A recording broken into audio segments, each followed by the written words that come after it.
We're up to over here. The bottom of Hey Amid Aleph, 51583. 583 on the bottom. Rav Huna Amma Mehacha. In other words, how do I know? Oh, good morning, guys. Right on time. Jerry, there they all showed up. Okay, we thought we were on our own today. Come on in. Okay. That's a good thing. That's a good thing, especially since next week we got a day off from meeting. So there you go. Very good. Fourth dieting. Very good. So we're holding on the bottom of 5A1. In other words, we're one amud behind the Daf Yomi, which we'll try to catch up to today. So here we go. Just as a way, everybody, number one, I'm starting to try to finish this on time because that's why I'm davening with the 9 o'clock minion, so that I must finish by 5 to 9 and stop going overtime. That's number one. Okay, so this is where we get our 45 minutes. We're great. Number two, because that's the way it is. Here we go. You're very welcome. Okay, give me a second. I'm going to push it up to make it easy. Okay, here we go. So we're holding on the bottom of 5A1. We are talking about measurements. Okay, and here's the funny thing about measurements. They're so important to Judaism. You eat a kazayas, an olive's worth. On Yom Kippur, you don't get punished unless you eat a large date's worth of kazebes. Just the idea is we don't realize how much of our life we make kiddush. The cup's got to be large enough for a revius. All the things we do. You eat matzah, you got to eat it between 2 and 9 minutes. You have to eat a certain shear. We don't even realize how much of our lives, even the timing, you got to say Kriya Shema in the morning before this and this time, right? You know, you're supposed to daven before this and this time. All our lives are really tied around measurements. That's why the Pesach Seder is called a Seder, order, right? It's a big deal. So, but where does this idea of orders come from? So here we go. Rav Huna Amma Mehacha. How do I know that the Holy Ark, the Aron HaKodesh, we found out yesterday that it was 9 tefachim, 9 handbreadths high, and the covering, the tablecloth that was on top of it, was thick, 1 full tefach, like this, a real thick cloth. Okay, how do we know that last part? That the 10th tefach was 1 tefach thick of a covering of the ark. Rav Huna Amar Mehacha. Rav Huna says from here, which, by the way, is the reason why we always put something on top of an Aron Kodesh in the basin in the shul. You ever thought about it? You have the bima. Why is every bima always covered, whether it's sponsored or not? This is why, because the Aron HaKodesh was covered, so we cover our Aron. Same thing. Here we go. Rav Huna Amar Mehacha. Al Panea Kapiris Kedma. He shall sprinkle the blood, right, upon the eastern face of the cover of the Aron. Not on the Aron, but on the cover of the Aron. The ain ponim pochs mitefach. And a face, the Torah goes out of its way to say, Al Panea Kapiris, on the face of the Kapiris. A face is never less than a tefach. A baby is born, the face is a tefach. No human face is less than a tefach, right? So it implies that it means it must be on the face of the covering must be at least a tefach. Says the Gemara, what are you talking about? The Ema Ba'ape, now we're on Amid Beis, we're on Hey Amid Beis. Ema Ba'ape Devar Yochani. Maybe it means the face of the Devar Yochani, which was this huge bird, which the Gemara in other places says its eggs, if they fall, can flood 60 cities, whatever, of course. But whatever that means, it's an enormous bird. It's an ostrich, let's say for the purposes of this conversation, right? Says the Gemara, no. Tafasta meruba loy tafasta, tafasta muad tafasta. Grabbing too much, you grab nothing. You're grabbing a little bit, you grab, it stays. In other words, if I don't know what a measurement is, I go to the very minimum of its measure. If I try to go for enough, right, I'm never going to get anybody to hold it, right? So that's the same thing. What is the minimum measure? The baby's face. You can't go any lower than it. So therefore you you have it. Yeah. If you take more, maybe you're supposed to get less. Therefore, you didn't. You don't really have it. And you have the other side. You'll get everybody arguing exactly this. You can't argue about the minimum. Kind of minimums. The minimum you got to do is usually universal. It's once you get above a minimal, then everybody says, "How far are you going to go? How far do you want to take?" You always have a play capability. If you take two more, you don't have the less. You don't have the less. Correct. The way to see this, by the way, in another way is on the first day of creation. We all know that the word Rishon means first. The word Echad means one and only, right? Unique. The first day of creation, it says it was an evening, it was a night. Yom Echad, one day. On the second day already, it says Sheni was the second. And the logic is simple. The first of anything is not the first. It's unique. It's only after you have the second that you can look back and say, oh, that was the first. On the first day of creation, there was no second day yet. So this wasn't the first. This was the one and only. You will argue that the intent of that statement is not a chronological order. Therefore, the first has no meaning. That's right. In terms of the chronology. You know what it has a meaning of, actually? The one and only. The Torah there was making the point that the whole creation is what? On day two, you look back, okay, that was the first, right? In fact, in the King James Bible, they have it written wrong. I'm sure they do. Translate it evening, a day, first day. Losing completely, of course, the entire meaning of what the Torah was trying to say, and which is, of course, a great problem of translation. Anyways, here we go. Says the Gemara, the aim of Ape did see parta, but maybe it's the face of a small bird, a real small bird. Let's pick a dove, right? Which his face is smaller, the Zutratova, which is very tiny. Obviously, it's I think if you're going to say tafasta maruba light tafasta muad tafasta, grab the smallest shear that you have in your hand, a bird in hand, right? Exactly, pick the smallest bird. Amar Rav Acha you can almost see where we gotta get our terminology from. Amar Rav Acha Yaakov, Rav Huna, Pnei Gama. We have a comparison, a Gezer Shava from face. Over here it's written on the face of the cover of the ark. And he got up from before the face of Yitzchak, his father. From here we see what? The face that we're talking about is a human face. So say the Gemara, but maybe we're talking about the face from the beings on high, because remember what was sitting on top of the ark? Two golden cherubs, right? The angels, as it were, right? The kruvim. The ksiv kirois pnei elokim b'tiritzeni, which is like seeing the face of the divine being, and you were appeased by me. So, which means it's the face of an angel, of a malach, which is larger than a tefach. Says the Gemara, don't grab more than you can grab. Grab what you can grab. If I can compare it to the face of a human, that's my minimum shear. Same idea. So it says, wait a minute. Let's talk about the kruvim, the cherubs, right? Remember, Jeff, if you remember, on top of the ark, there were the two angels with the wings covering like this, facing, or when the Jews were not doing what they were supposed to, somehow they were facing away.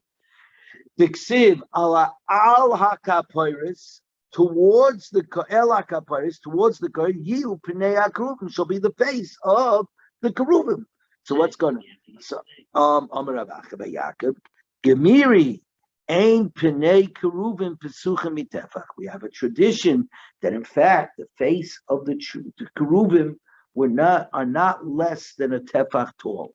But Rav Yehuda Nami Me'acha Gama, he actually learns it from here. At the very least, it may very well be that the faces of the Keruvim were the size of a baby, face of a baby, innocence. Right? One was a boy, and one was a girl, right? That's the other side of it. So it says the Gemara, so they were children. My Keruv, since we're already talking about the word karuv. What does the word karuv mean? Amaravua kiravya, like a child. Shekain b'vavel, currently in Uke Ravya, we call a child Ravya. Okay, kiravya, and that sounds like kiruvim. Okay, very good. Amalei Abaya, is that a fact? Elamayata ksiv. It's written Pneo Echad B'Pnei HaKeruv B'Pnei HaSheni B'Pnei Adam. The one face, the face of a kerub, right, and the second face, the face of a man. Hainu keruv, hainu adam. Now the word keruv means like a child. It can mean the same as a man, so it does not refer to a child. It refers to a man. Says the Gemara, api rabi v'api zutra.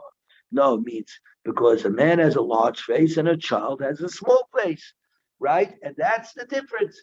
We're saying our kerubim were like children, and that's exactly what they were. They were two innocent children, right, above. Because, and this is where we get the thing, the great Jewish ideal. Everything is for the kids, right? We're always saying everything we do is for the next generation, because we see ourselves as one. Each of us is a link in a great chain going back to antiquity, right? Is the reason Symbol why. of innocence. And everything we do is that the next generation, right, shall serve the God in his wonderful way, and that Judaism will continue and the Torah will keep moving forward. And that, of course, is with great innocence, and that's the innocence of a child. Says the Gemara, and from where do you know, we're now on 5b2, that the interior space of a sukkah must be 10 tefachim in height, excluding the schach. Remember, we said the minimum shear is, just look at the leg of the table, about 10 handbreadths, and then only above that is the schach. So not 9 handbreadths plus 1 of the schach. It has to be 10 plus the schach, right? Ema bahade schacha. Say the 10 tefachim measured with the schach. Says the Gemara, Ela mi beis Elamim kama. We learn it from the holy temple, from the base of Beis Elamim means the eternal house. And by the way, it's the eternal house. We haven't had the house for 2,000 years, but you have to remember the place is always holy. Hamokim, the Migdosh, right? The Rambam used the words B'Migdosh Nekad Yitzchak, that the Akedas Yitzchak took place in the Migdosh, in the holy, because the place is Kedusha Rishon and Kedusha L'Shat, the place is always holy. In fact, the Chasam Sofer writes that the reality is, because we have a rule that Tumah is Chutra B'Tzibur. If everybody is Tumah, nobody is Tumah. That's the rule. The rule is if the entire community is Tameh, the Tameh falls away. So, for an example, by Karban Pesach, you had to bring the Pesach sacrifice, and all the Kahanim were Tameh, or all of Klaiso was Tameh, right? Was contaminated. You brought the Karban Pesach. Everyone had to bring it, and make Hamikdash had to exist. If it doesn't, then we remain Tameh. Says the Chasam Sofer that since in reality the holiness of the mountain, of the place, is still holy, the truth is today we're allowed to bring the Karban Pesach, because we don't know to where. That's not what he says. He says Tumas Hutra B'Tzibur. When everybody's Tameh, nobody's Tameh for the purposes of the Karban Pesach. He said like this: you don't need the clothing of the Kohen Gadol. As long as you know the place of where the Mizbeach is and you can figure that out, you can go ahead and bring it. You know why he says you don't do it today? Because the Yishmaelim don't allow us. Because the Arabs don't allow us. And in fact, I believe either Reb Chaim Pari or Chanina Pari, the Kesef Mishnah, in the Pirish on the side of the Rambam of Maimonides brings that in his time or before it, this is a Rishon.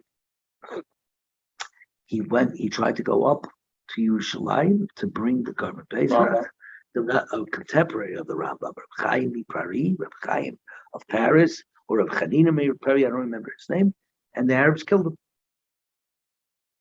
So This is a very interesting thing. So the place is always holy.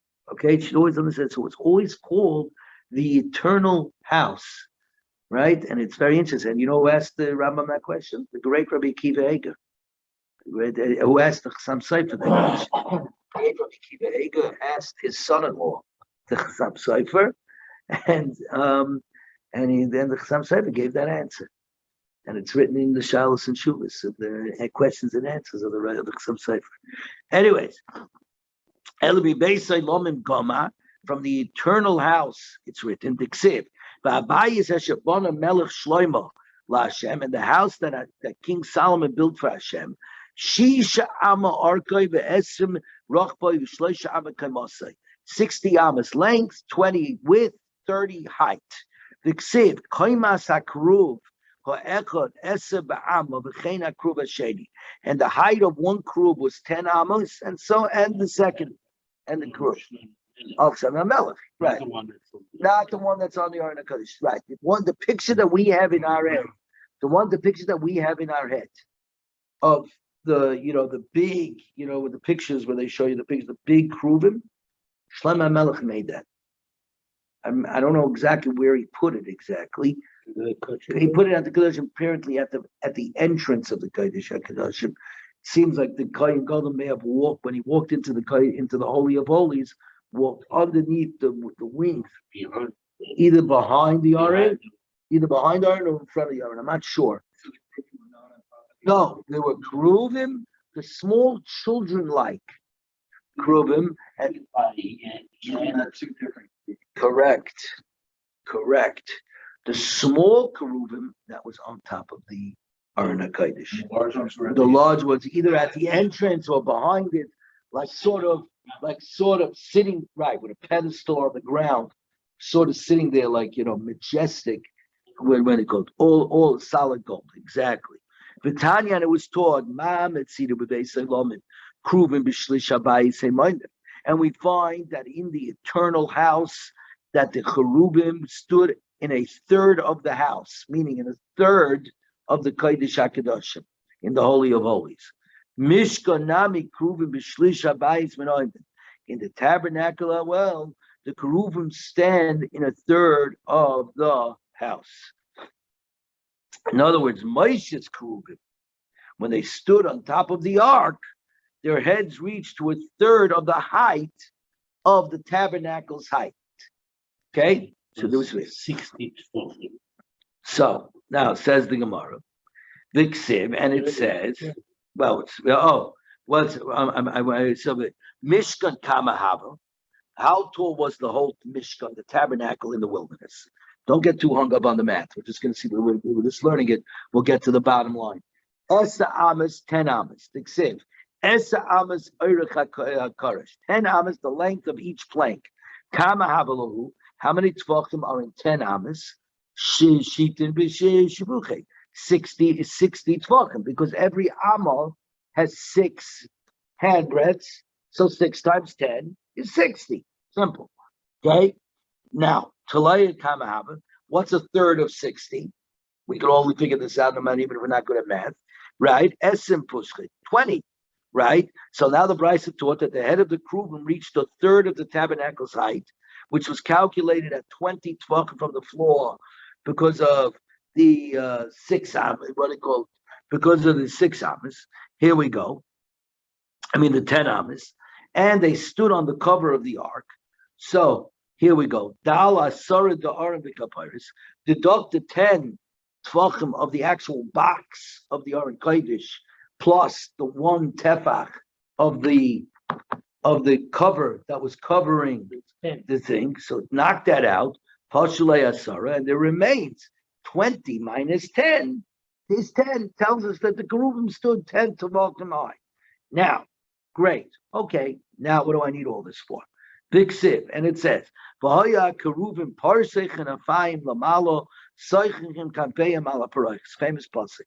The Keruvim shall be with wings spread above, sheltering the cover with their wings. It's very poetic, the language. Kriya rachmano sechacha lamala me'asara. We see from here that the merciful one, i.e. the Torah, calls this sheltering a sukkah covering. What is it called? It's called a Sukka because it occurs above an ear space of 10 tvachim. So here we see that sheltering is above 10 tvachim. So from here we learn the minimum shear, which means the minimum shear is 10 tvachim, and above the 10 tvachim, I put my shade, otherwise known as the sukkah. From here we learn that the minimum size of the walls got to be 10 tvachim, and only above that do you put the schach. Fine. Mimai, says the Gemara, as usual. The Gemara doesn't take things at face value. Mimai, got footing. You stop right there. Mimai, the Gafidi Alai Rishayu Kaimta. From what evidence do you have that the wings of the keruvim spread above their heads so that they covered 10 tvachim of ear space? Dilma Lahadi Reish the Kaimi. Maybe they were spread along their heads. In other words, the schach, in fact, was within the 10 tvachim. It says above.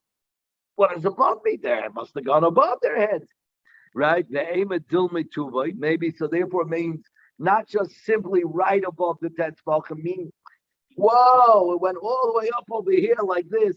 So that means the schach needs to be higher. What's right? The concept of the minimum is not the maximum rule. There's Right. no legal boundary, and yet we say, for instance, I guess in the sukkah that you can, it has to be 10 tvachim. 10 tvachim. But it can be as high as you want. Well, not exactly. So that right. So let me finish this here. I'm going to answer your question. The aim of Dilmi Tuva, me dixiv lamala malala. Does it say high above? No, it just says above. Same thing to do. Tefasta meruba loy tefasta, and tefasta meruba tefasta. If therefore I got to do lamala, I'll take the smallest measure of lamala to come up with my minimum of a sukkah. Now the question that's asked is, well, if we're going to do this, that we're not supposed to grab more than we have to. So, okay, we've come up with the minimum, 10 tefachim, with schach right above it. But we know that there's at least one mandiyama that says you can take your sukkah all the way to as high as you want it. Rabbi Yehuda, right? And the Chachamim say no, because here's the answer to that. When we have to establish the idea of a sukkah, less than 10 tefachim, that wall, less than 10 tefachim, doesn't make it to sukkah. It's a wall. It's a small clubhouse wall. Your grandkids can climb in there. But I don't have a sukkah yet. The moment I hit 10 tvachim, now I have a sukkah. Within now the rules of sukkah, I have a sukkah. I could go where I could have a sukkah any size I want once I get past the minimum. Once I get past the minimum, it's a sukkah. Why can't we go above, according to the ones that say we can't go above 20 amas? It's only because I don't know that I'm sitting in a sukkah, or the shade is got to be for the feet, or you make it too high. It's not temporary. It's not a problem in the essence of the structure. It's a secondary problem that it has to be a temporary structure. It has to have a shade coming from here, and you have to know you're sitting in a sukkah. But first, you have to have a sukkah. That's 10 tvach. Once I got that, I got to bring my other variables in. But I don't bring the other variables in until I first have the structure. It's like typically in business. When you're trying to figure out all the different, the situations, first you got to figure out the product. Right? Then comes, how are we going to market the product? Every measurement Judaism, for instance, was the rivers of wine? Right, reviews. Right. That's the minimum. Is there a reason why you can't have a kiddush cup this big? No. The only difference with that is there's another rule. You have to drink roiv kais, most of your cup. So if you want to take a cup like this, no problem. But you'll be drunk by the time you get to roiv kais. Don't do that day. But you don't have to do that. But you do have to drink a minimum for it to be called a kais. But once you establish, I'll tell you, first you establish the product line. Then you ask the question, how do I market it? How am I going to do the logistics? How am I going to get it from point A to point B? How am I going to manufacture it? How long does it take to get from China to here? How do I move it over here? Right? All the other questions that are around the product. But all those other questions don't start unless I have the product. Right? So that's the point here. It's very good. Okay, but the question is an excellent question because you're right. You can lose that when you're learning it. Let's keep going. Okay, we got another 15 minutes. 5-2, I turned into a pumpkin. And this is a good thing because we've been going this year and have gone far too long. So we got to cut that out. So here we go. Says the Gemara, all good according to Rameya, the Amakol Ama Haya Beinanis, that all the Amas in the tabernacle and with regard to all the structures in the midbar were given in the medium Amas, which means 6 Tavachim. Every Amma was 6 Tavachim. So that worked out. 10 Amas is 16 Tavachim. But Rabbi Yehuda, the Amma shall binyan, Shisha Tavachim. The structures of the temple were 6 Tavachim. Bishal Kalim Chamisha. But the Amma units of the vessels, i.e., the table, the Mizbeach, or anything else, used the 5 Tefach Amma. There were 2 Ammas. A small Amma equaling 5 Tvachim, and a regular Amma equaling 6 Tvachim. So now we're on 5b3. If that's the case, then we run into a problem with our math. If you're going to say Aron v'kapoiris kama haveluhu, according to Rabbi Yehuda, who says we're dealing with 5 tefach amas, how tall were the ark and its cover? They were only tamanu balga, only 8.5 tefachim, not 10, right? Because by definition you got shorter amas. Palshulei sari palga. So now you got to remove from the 20 amas high of the boards of the structure, which were based on the 6 tefach amma. You said 20 minus 8.5 is 11.5. Amos sukkah davichad sarei upalga. We should say his sukkah is no good unless the space before you get to the schach is 11.5 tvachim, a tefach and a half greater than the 10 tvachim we were talking about. So the Gemara concedes. It should be only 10. Obviously, we've been talking about that, and we saw before the Gemara does not bring anybody who argues. You know that. Just like on 20 Amas high, we had an argument right away. On the minimum, we don't have any argument. Ella, Rabbi Yehuda, Ella, you're right. Rabbi Yehuda does not learn it out from the Torah itself. The height, the minimum height of 10 tvachim from a pasuk. Rather, he learns it out from tradition. Let's all say it together. Tradition. Right, here we go. The Shiurin measures, Chatzitzin, interpositions, meaning things that interpose. If you have to go to the mikvah, how many hairs interpose, etc., known as Chatzitza. Okay? Or Machzitzin, which are those are, of course, mechitzos, partitions between the women's section and the men's section, right? Halacha l'Moshe Sinai. They all came down from Moshe on the mountain. Came down with these things. They're not straight out in the Torah. Says the Gemara, sure, in the Araisa, but they are. What are you talking about? We find them straight out of the Torah. And this is a famous Paraisa. You're going to find this many times in Shas. Okay? About the 7 things of Eretz Yisrael. Here we go. Tiksiv. Eretz chitus soire v'gefen temen eviseino v'rimoy. The land of wheat, barley, vines, figs, and pomegranates. Eretz zeis shemen v'dubash. A land of oil-producing olives and date honey. Right? Famous pasuk. Right? The Sheva Minim, the 7 species of Eretz Yisrael.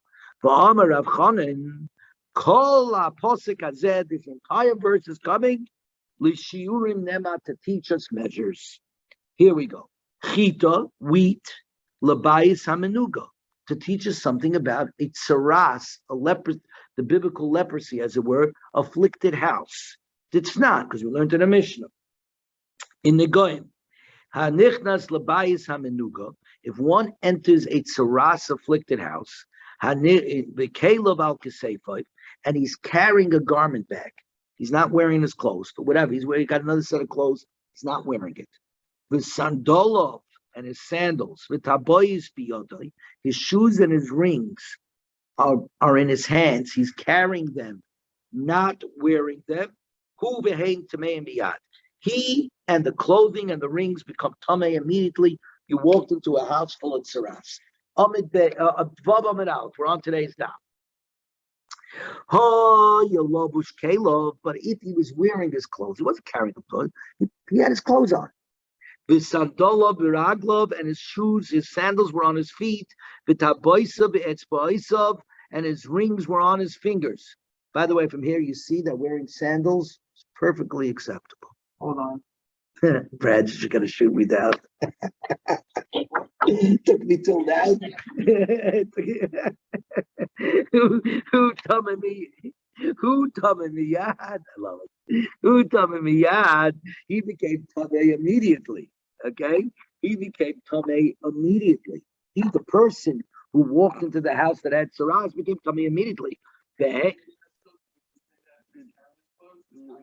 No, he's tummy and the clothes are tummy.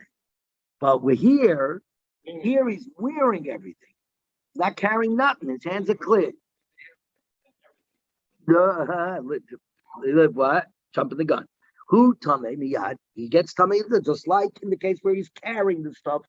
But the haim tahirim ad she'iu bigdei achilas pras.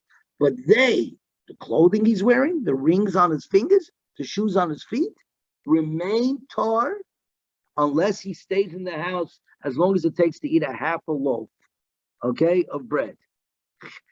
Okay, paschitin beloy pasoirin, wheat bread rather than barley bread, i.e., bread that's easier to eat. That's where you get your measurement of wheat from the pasuk. Umeisa v'oicha beliftin, consumed while he's reclining, sitting comfortably, and eating it with a condiment, meaning he has tchina over there or whatever, right, or garlic dip. So he's eating it nice and quick. Because the pasuk clearly says when a person goes into a house, okay, the pasuk clearly says person's tummy, and if he's carrying stuff in his hands, they become tummy right away. But if they're on him, they become an ancillary. That's the word I'm looking for.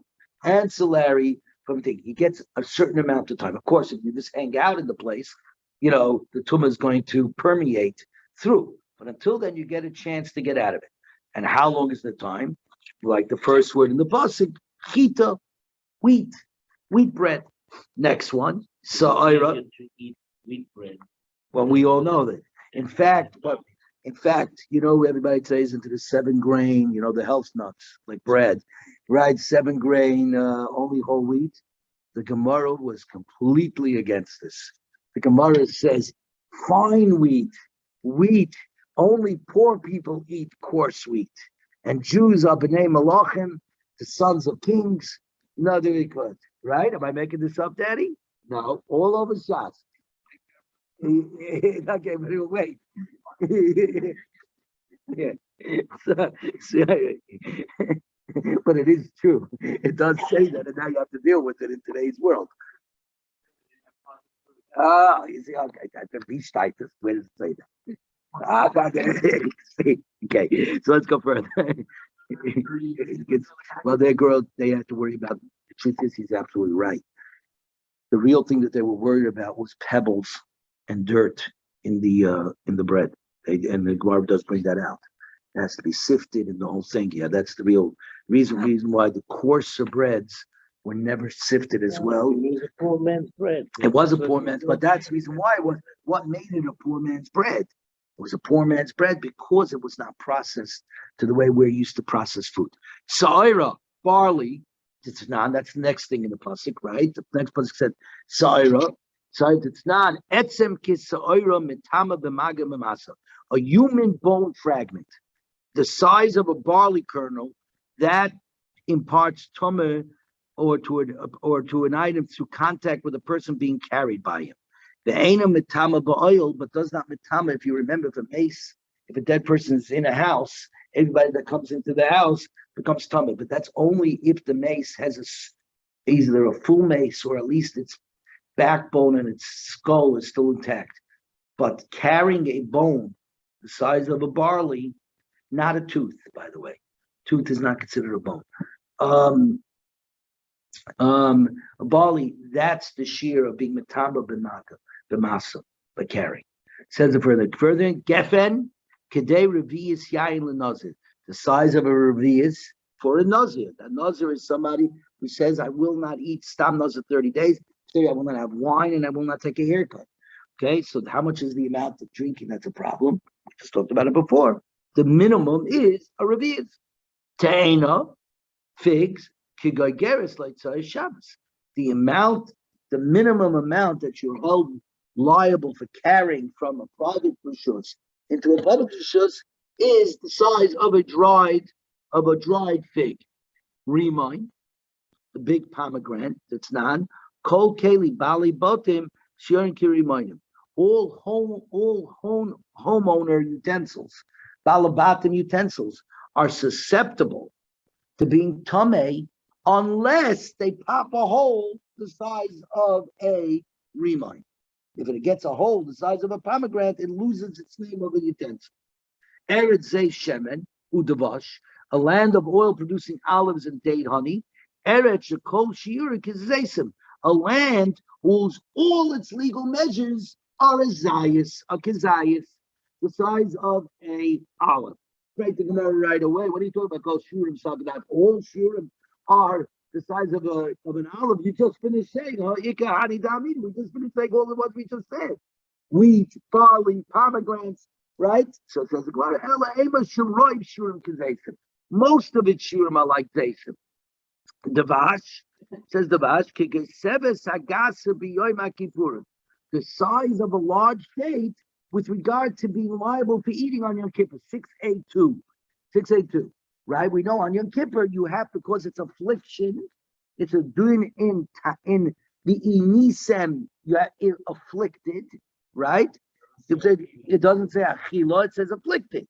The shear achila, the shear of eating, is the size of a dried of an olive. The size of being held responsible for eating on Yom Kippur, it's got nothing to do with eating. It has to do with affliction. Once again, when do I get rid of my hunger pains? The size of a large date. So it says the Gemara Alma Diaraisanin, you see from here that all measures are scriptural in nature. Says the Gemara, B'tispra, does that really mean? Shiurin miksiva. Does the pasuk actually say the word measurements? No. The pasuk said this beautiful pasuk, right? The whole thing. Eretz chita sarah gefen reminder Eretz Shem of It didn't mention the word minion or midah, right? So what's going on? From those things, exactly.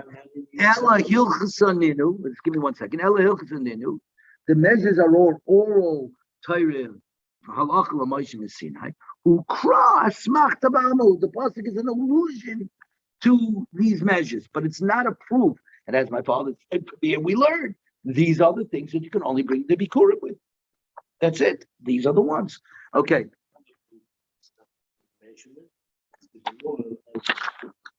Shabbos says when Moshe mentioned all those fruits about Eretz Yisrael, the Gemara asks, is that what he's interested in about the Eretz Yisrael to eat? Right, not the spiritual. Spiritual. So you see that we're not dealing with measurements. We're not dealing with measurements at all. Then that would be the answer. Wouldn't have asked the question in the first place. Let's move along over here because I want to get it sometime the base, and we got about 3 minutes. Chatzitz and diaraisen, but the laws of interpositions, meaning things that block you from becoming from tamei to tar in a mikvah, is a problem. He shall immerse his flesh in water. There should be nothing interposing between you, your body, and the water. So you see, it's scriptural, which is not like Rab that says it's not. You're right. Rab says the basic law of chatzitzos, things that get in the way, is minat Torah. But the oral law, the Torah shall be part of it. The oral law comes to this, lissa'arai, it's about the hair. Kiderabba Baba Chana, to Amar Rabba Baba Chana, Nema Achas Kachura Chitzetzes. A single knotted here is a problem. Water cannot get through a single knotted here. That is why the women have to brush out their hair before they go to the mikveh. They have to make sure there's nothing tangled. Nema Ach here. Shloisha Ene Chitzetzes. 3 hairs knotted together, that's not a problem because water can get in between the knots. It's looser. Shnayim Ene Yadei. 2, I don't know. All right, but you see from here that these, about the here, were all taught halach l'bayis Sinai. Says the Gemara, Siyare Nami D'Oraisa. No, they're also straight out of the Torah. Diksiv Barachas is B'sar B'mayim. He shall immerse his flesh in the water. The word S. It could have just said V'rochatz B'sare B'mayim.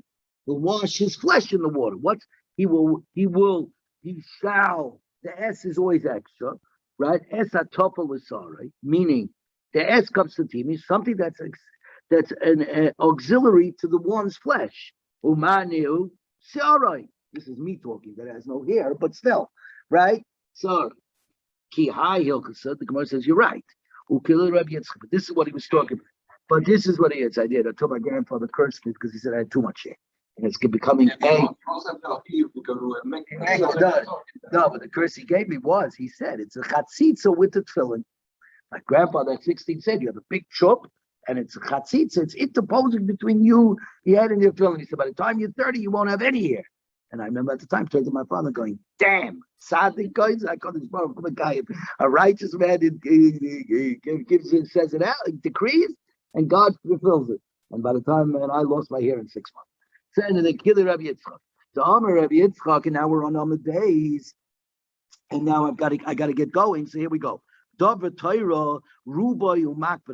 to the Torah, when one has filth or knotted single hairs covering the majority of one's hair, and he objects to the presence of this dirt or all these knots, then it gets in the way, and it's a problem.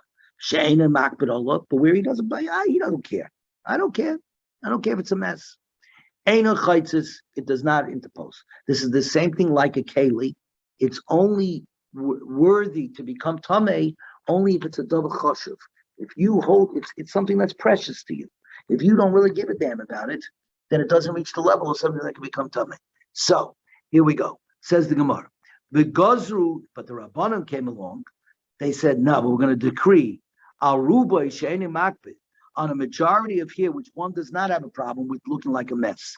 Mishum rubai makbid, on account of the majority of hair to which one does object, which would become biblically a problem. Since there's no difference between this, it's only an individual's preference, intent, we're going to answer it all. And they also decreed and that it's a chatzitza in the case of where a minority of the hair, which somebody objects to, mishum ruba yamakba, because on the account of if most of his hair was messed up, then the people would complain. So says the Gemara, but if you're going to do that, decree also on the case of a minority of hair, which one does not object to, mishum miyut because of those minority that do object, right? Because of those a minority who will not object of the hair, one who's not object, says the Gemara, who gufa gezerah. The first 2 laws are a gezerah. And we're going to go ahead and make a decree on top of another decree. When rabbinical decrees, and this is where we're stopping, rabbinical decrees